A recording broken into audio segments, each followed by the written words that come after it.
Good morning, everyone, from Dunrobin Ranch in Lola, Montana. It is a gorgeous morning. We are a little bit late in getting started. We had a few technical hiccups, but this is exactly the kind of morning that we want to welcome you to my very good friend, Robert Lee, who you see on the river in the Bitterroot River. Can you say hello, Robert? Well, good morning, everyone. It's a beautiful place here. It's a gorgeous day. We had a lot of rain yesterday, and that really broke up our heat spell, which has just been wonderful for us. We're all feeling invigorated with the beautiful, cool weather that we have this morning. I wanted to introduce you to Robert because he is a longtime associate with Dunrovin Ranch. He participated in one of our online book club series several years ago. James, maybe you would show the cover of his book, Guiding Elliot. I'm going to ask you for a few little words about Guiding Elliot, Robert. Tell us, give us a thumbnail sketch of what the book is about. Okay, the book is in the voice of a fishing guide named Donnie Phillips. Uh, he is writing letters. This is an epistolary novel. He's writing letters. I wrote this back when people still wrote letters. And he's writing letters back to a Trout Unlimited group in New York City where he's never been. He tells them he's going to tell them everything they need to know about fly fishing, and he mostly reveals his own small town foibles. And the book is mostly meant to make you laugh out loud and hopefully has a little wisdom in it at the same time. I like to poke a little fun about how smart, how proud we are of being smarter than a trout once in a while. Well, I did a lot of laughing out loud when I read it, Robert. Our book club thoroughly enjoyed it. And I think you captured all too well the misconceptions between urban and rural America when it comes to even language. We have all kinds of shortcuts that we make about this, that, and the other thing. And talking to somebody from a completely different cultural background, it leaves lots of room for misunderstandings, but I loved the way Donnie dealt with those. And I thought you captured a number of things that for me were very real. It was a great book. And that prompted me to invite you back. Um, we are celebrating the Bitterroot River and its fish this week, in part because fish are just so darned important to everything we do here, to the ospreys, of course, but also to what brings people to Dunrovin. I mean, I've always said that, where there's water, there's life. And where there is fish, there are people and animals gathered to try to catch them. And of course, fishing is one of Montana's most revered outdoor recreational sports. So give us a little thumbnail sketch, Robert, of how you got involved in fishing, at what age you were, and sort of the progression of your fishing life.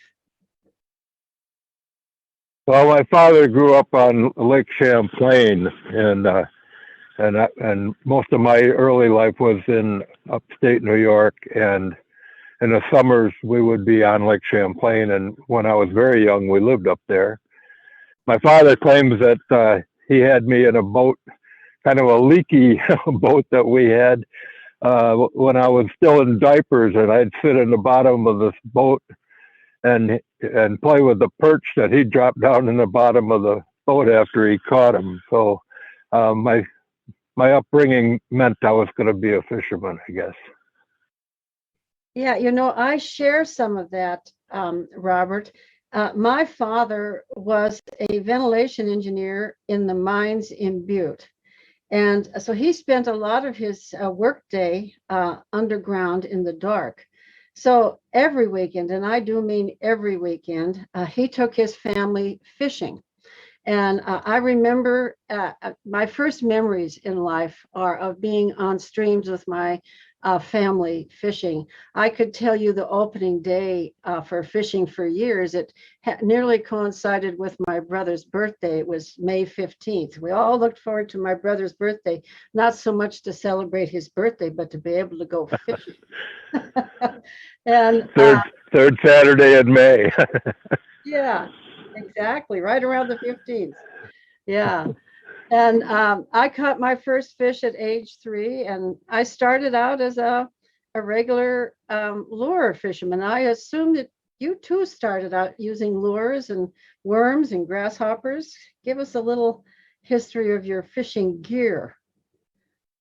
Yeah, most of my growing up years were spent fishing with live bait or lures. My father never became a fly fisherman, although he could cast a spinner lure with either hand wherever he wanted. But he always thought fly fishing was a bit of elitist. Uh, so I didn't become a fly fisherman really until I moved to Montana when I was about 25 years old, and met my friend Jim Hanley. Actually, he was teaching a class on how to fly fish, and that's how I met him. He and I became close friends, and he taught me what I needed to know to start fly fishing, and I've been fly fishing ever since. Well, you need to know a lot. I mean, just for fishing, I'm not sure that those who have never gone fishing understand all that goes into being a good fisherman. I mean, there's the kind of lure, if you're lure fishing, where to place it in the water, when to go, what time of day, what time of year. I mean, there's all of these, what kind of bait, what depending on the species that you're going. So and it's not really something you can learn from a book. I mean, that may have been part of the foibles of Donnie trying to write letters to the New York City. Well, there's a lot of books written on how to fish and how to present a fly and how to tie a fly, and I like to refer to them as how to hold your mouth books. Uh, my father would catch more fish than me, and then he'd tell me I wasn't holding my mouth right. So I call these how-to books, how to hold your mouth books, and you can certainly glean some knowledge from them. But you really got it's a trial and error kind of learning experience.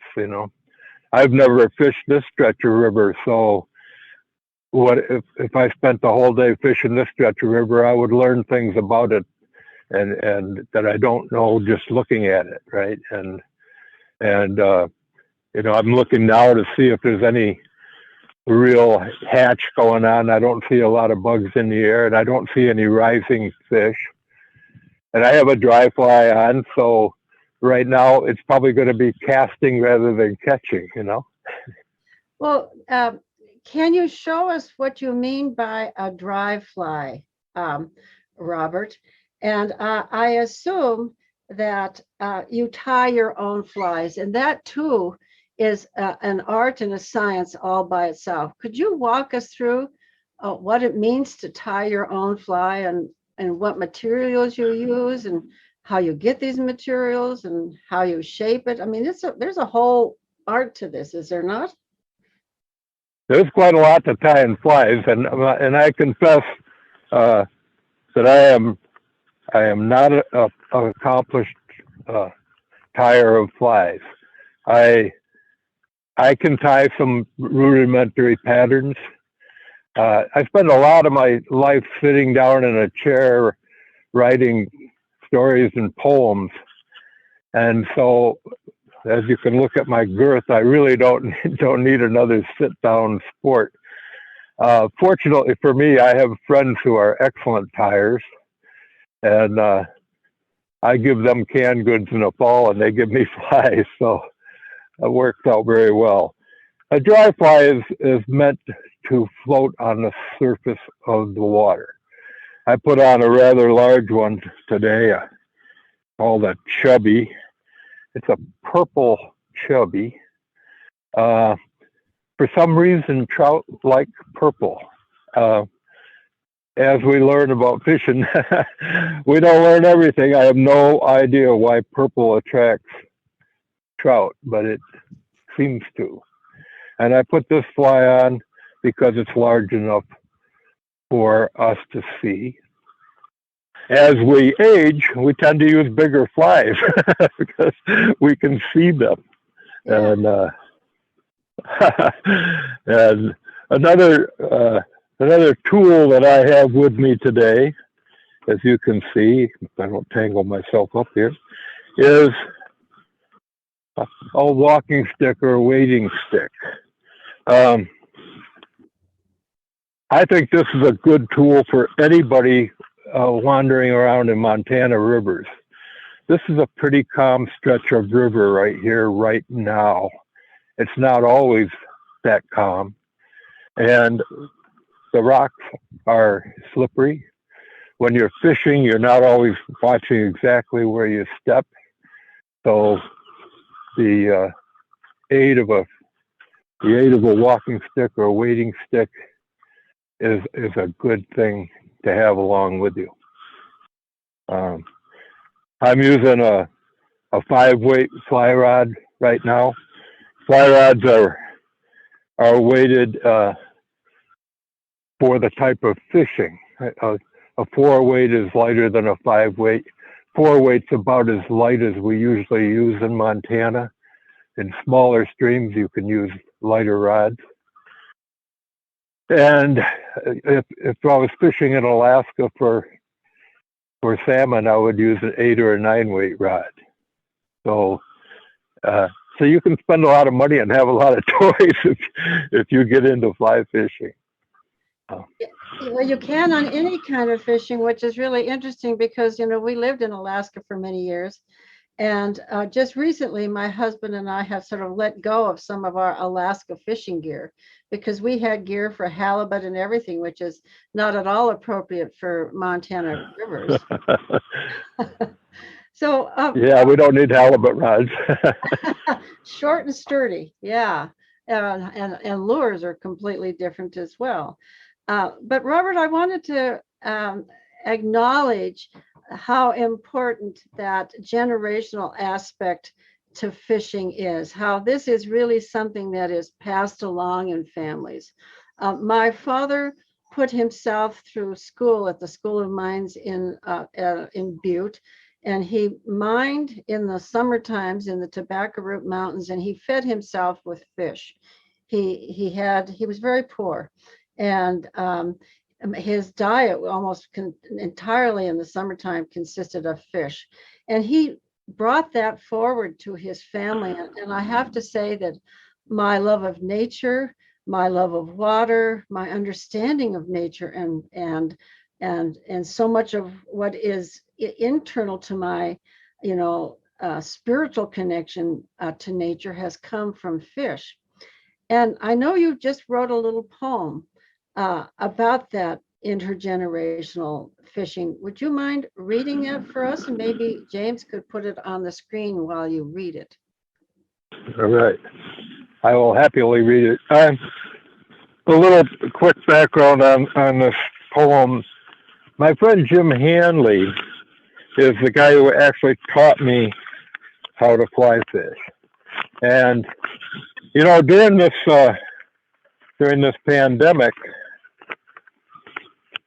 we most of us have spent time cleaning out our closets and looking through photo albums and that kind of thing. And Jim came across a couple of photos lately. One of them showed him as a real new baby, weighing about 6 pounds, and he's on a carpet or a blanket, and next to him is about a 7-pound rainbow trout that his grandfather caught. It's a great picture. Then he sent me another photograph of him as a toddler walking alongside his grandfather, who has hip boots on. And I like to look at photos and then think about writing poetry. When you write a poem inspired by a photograph or a piece of art, it's called an ekphrastic poem. So I received this photo a couple days ago, and yesterday morning I wrote this poem for Jim Hanley. It's called sealed fate, that we're all going to be fishermen. No traffic on the road, so they walk the center line. Castle Mountain and the Gallatin River loom above them to their right. The grandfather wears hip boots. The toddler will, soon his legs lengthen to longer than torso. Both toddle. Toddler learning his stride. Grandfather stooped a bit, his stride shortened. On the day the 6-pound boy was born, grandfather caught a 7-pound rainbow. There are many trout in their future, the Gallatin, their home river. Only the grandfather knows the future won't last forever, that one day the boy will be left lonely to fish alone. Even the grandfather does not know how hard, how long the boy will strive to follow in grandfather's hip boot shod footsteps. That's beautiful, Robert. You know that love on both sides, the giving and the receiving of something that's so important to somebody.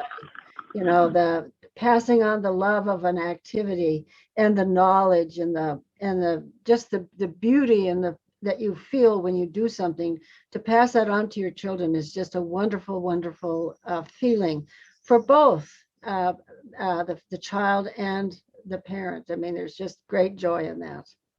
Thank you for sharing that. So, Robert, would you mind going on out and showing us a little casting? First of all, as you look at the river in the section that you are in right now, could you tell us what's going to go through your mind as you pick a spot? What are you looking for? What are the things that draw you to a particular section of the river? So go ahead and cast out there a little bit, but tell us why you chose to cast where you do. Okay, so there's a undercut bank here, and I think earlier in the season, fish would be congregated along this bank that I'm looking up. And above me, there's a little island. It looks like a little peninsula that sticks out into the water, and the river kind of moves down through toward it, and so that's where I think a lot of fish might be lying, just as that becomes deep water, kind of closer to the bank. I'm not seeing any activity now. As you can see, as I wade out here, it gets deep rather quickly. If you're going to cast a fly rod, you want to make sure you get far enough from the bank that you don't get hung up on it. Not that you won't once in a while. And so I'm just going to cast up along this little deeper spot of the bank right in front of the camera here. And then the thing that you need to do with a fly rod, actually with any kind of fishing, is you want your drift to be natural. So if your fly line, which is heavier, is way downstream, it'll drag the fly and make it not look like a natural presentation. Fish aren't thinking about it, but they're reacting to what's natural and what's not natural in their environment. So you have to continually work your line so that drift becomes natural. I put out a rather large fly so that we could see it this morning, and I'm not seeing any surface activity. There are a few more bugs getting on the water, so that could change as the day progresses. But so one of the things you look for is structure. If there's some structure, I see up here above me, there's a couple of logs that kind of stick straight up in the water. Around those logs might be a place where a fish might be. Where that water comes in along that bank, fish want food to come to them. They want some place to hide, and they need good cold water and oxygen. So if you keep those things in mind, no matter what you're fishing with, worms or I wrote a little poem once that said the fish don't care if I catch them with fly or worm. They only mourn the hook. So, uh, which maybe leads me to a quick conversation about what we practice here in Montana a lot is catch and release fishing.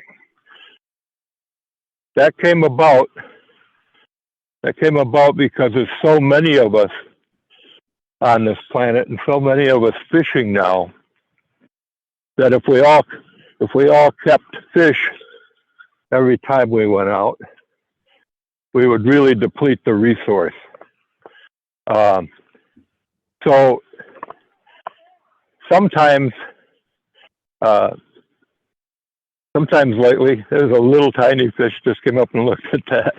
Uh, sometimes I get to thinking that when catch and release fishing, we have to admit that there's some mortality involved in that, and that what we're doing is kind of playing with another life form strictly for our enjoyment. Like you, Suzanne, I grew up eating fish about 3 times a week. My sisters still kind of complain about that, and venison the other days. And so um, that I sometimes feel better about catching fish out of a put and take lake and bringing them home so Rose and I can have dinner than I do catching it and releasing. I do, of course, practice that in these rivers because they demand it. You know, we have to respect our resource. Yeah, this is a really interesting topic, Robert. I too have felt that. And I know that there are many Native American cultures who really abhor the practice of catch and release. I mean, I completely understand the need for it. And I also understand that those of us who do practice it on occasion, it's not just the catching that lures us to fishing. It's way beyond that, isn't it? It's more than the catching. It's the being out there and it's the trying. You and I already watched a osprey come home with a fish out of this probably this very stretch of water, and if you're not looking around and seeing what's around you, if you're only concentrating on catching a fish, you're missing the point, I think. Just standing here uh, in the water, listening to the river, is soothing for me. It soothes my demons, my beast, and so I I need the river. I need to come out here and fish. So even though I sometimes feel a little guilty of a catch and release fishing, I do it because uh, we all have a hard time in this life, as well as good times.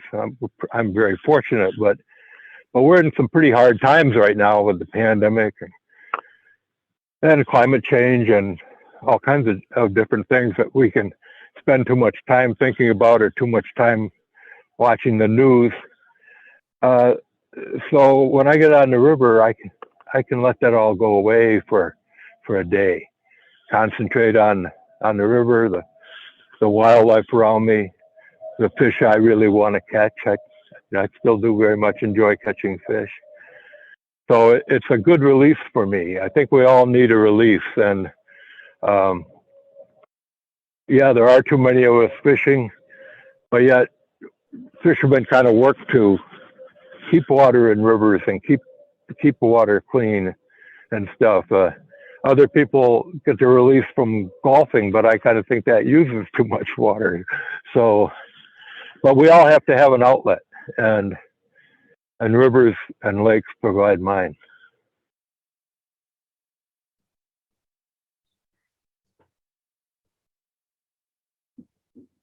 Did we lose audio, James? Did I just lose you? I thought we lost you for a second. Oh, you're back on now, thankfully. I wanted to comment Okay. on that, Robert.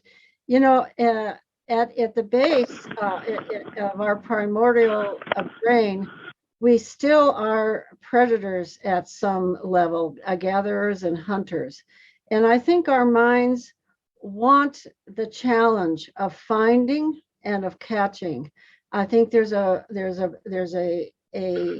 push for us to get engaged in whether it's games or fishing or hunting or whatever that taps into our desire to find and to know something well enough that we could catch it, that it brings us into something that is really very basic to our animal ancestry. I mean, my father catching fish for his food made him a very good fisherman. I mean, he depended on it. And when you depend on something, you really get to know it. You study it. You do it repeatedly.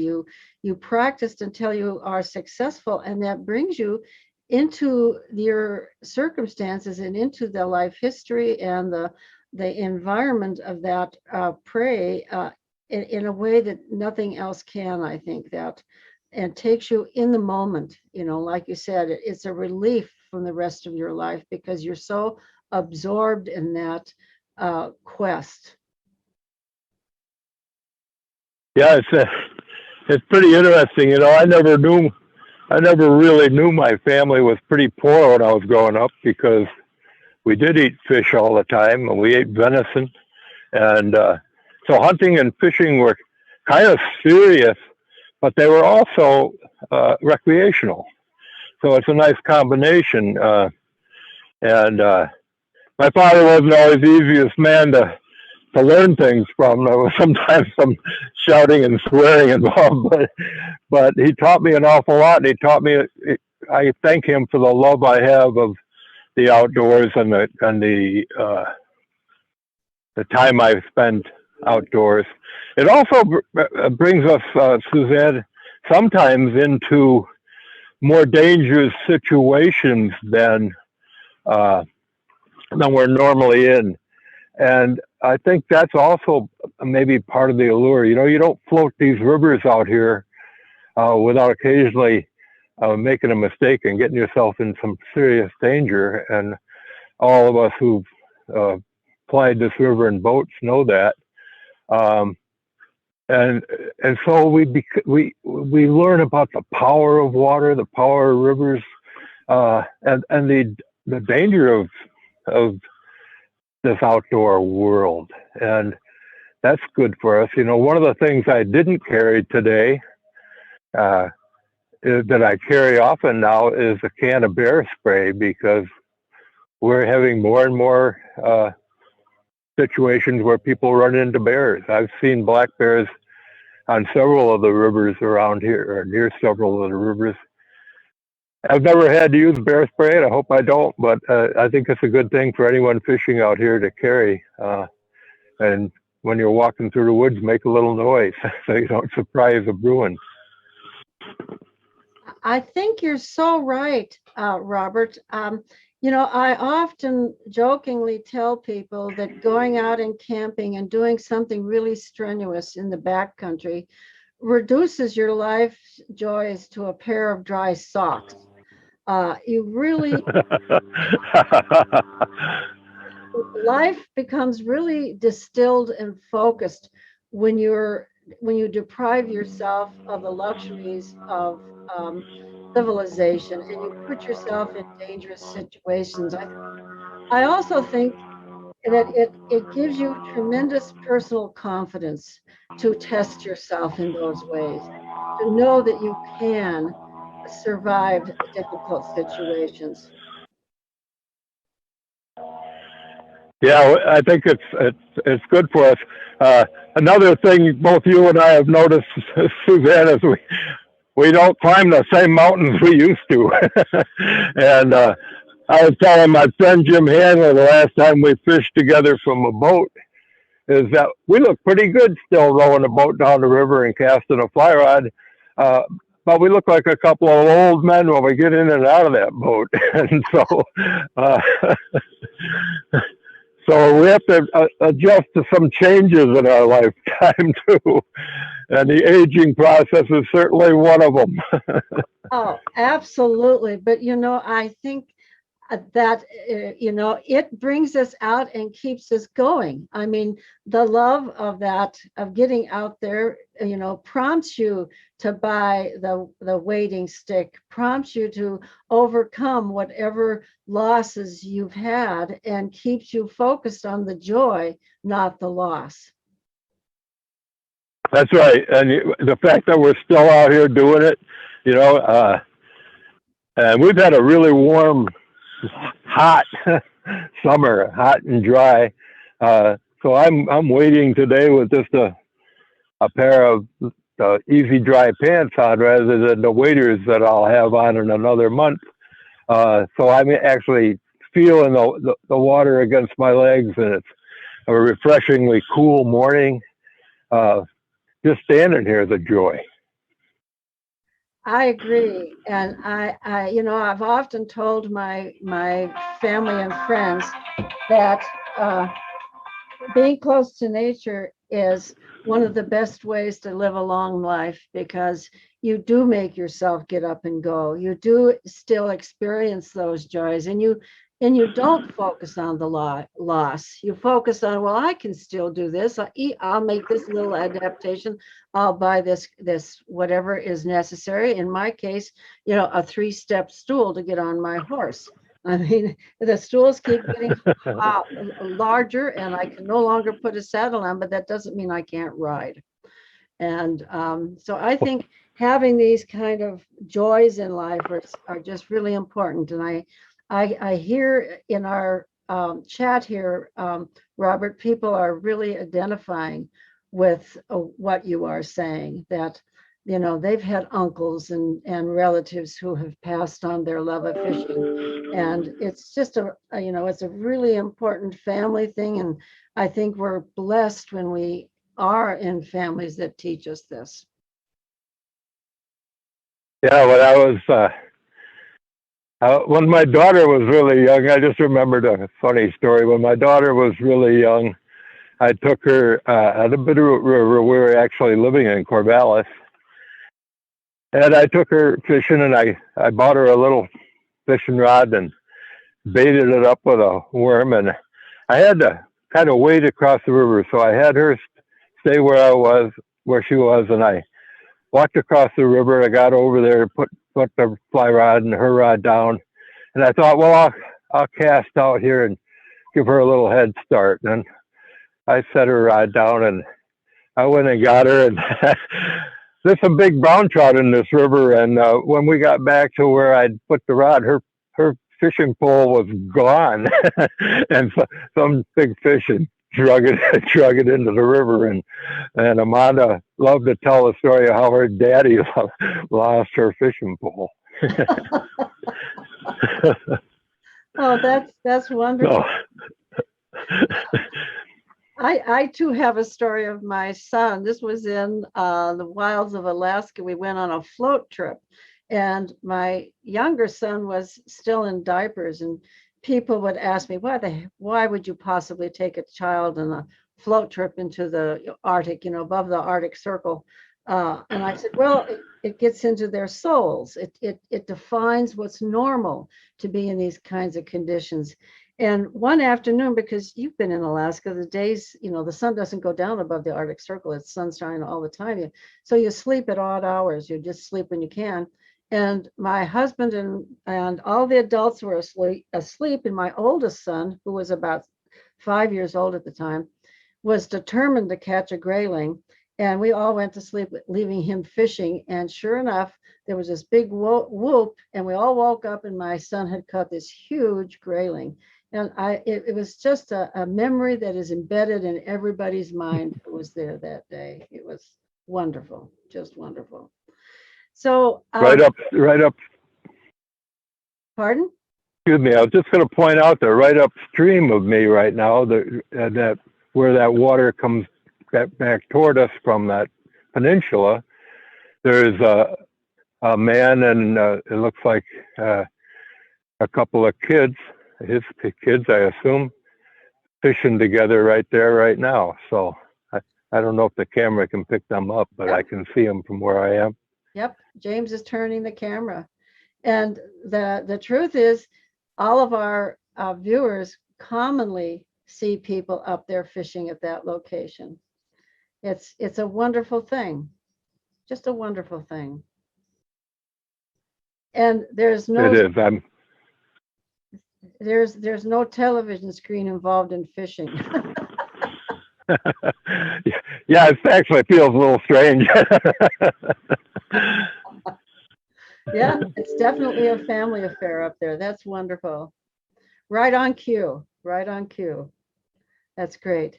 Well, Robert, I can't tell you how appreciative I am of your coming here to help us celebrate the beauty and the joy of living on the Bitterroot River with all of its fish and its water aquatic world that is virtually a highway for wildlife and for people and for it just brings life right to its shore. And I know that you have written a beautiful poem about your association with fishing, and I would love to have you share it with us. I think James has it ready to put up on the screen so people can follow us. But this is just such a wonderful way to start the week with you, Robert, on the river, and I want to thank you for coming. Okay. Well, you're very welcome. I'm enjoying myself. I've been teaching with the Missoula Writing Collaborative for 22 years now and introducing young people to poetry and to their own imagination. And one of the kind of poems that I often prompt them to write is I am from poem. Not I am from Ohio, but that I moved to Montana, but rather I am from this passionate thing that makes me who I am today, that if you took it away from me, I wouldn't be me anymore. So in writing from that prompt, I wrote one called Waterborne. I am from water. Where I fall, wetness follows. Trout dreamer, rainbow gatherer, thunder drummer, rain pelting a tin roof awakens my senses. Swamp gases hiss and scare the squeamish. Hold your nose. Mud brown, clay gray, grass green, and dandelion orange are my colors. No blue sky or iridescent reds unless I choose to sprout a rainbow. Boats are my propulsion and my passion. Canoes, kayaks, rafts, sailboats, rowboats. I paddle, leave small disturbance in my wake. No carbon-eating engines burn my intestines, clog my sinuses, startle fragile feathers of dreams. I am hard to exhaust. Running place to place is my business. Rivers and rivulets flow peacefully. Driven to anger, I'll rage and roar, froth and flood. Fish, feed me, feed from me, live in my blood, travel in my consciousness, trouble my conscience. Rapids are my playgrounds, ripples my laughter, meandering bends my misadventures. I am from water and of water, ever flowing, always eyeing the inevitability of the vast and teary sea. Thank you so much, Robert. That is just beautiful. Um, I wish I had your way with words. I may have to take uh, the Writers Collaborative with you sometime because you really paint a beautiful picture of what water and the water world means to you and the inevitability of going to the ocean. It's a life arc. Thank you very much. We do sometimes teach adult classes. Be happy to have you in one. I would love that. Yeah, seriously. Oh, well, I'm gonna have you wave goodbye to everybody, Robert. People have very much enjoyed your being here this morning. And I want to thank you for helping us celebrate life and fishing and the Bitterroot River and the joys that we all get from being so close to nature. Thank you so much. Thank you for the opportunity, Suzanne. All right. Good to speak with all of you. Wonderful. We'll have you back, believe me. And with that, we're going to Thank sign you. off. We're going to sign off and remember to join us later today. We hope to have a trail ride with a web camera that'll take you right along. We're not 100% sure that's going to happen, but check back at 11 o'clock. We hope to have that. And then later in the week, of course, we have lots of additional things coming your way. Just check the calendar. Thank you all and goodbye.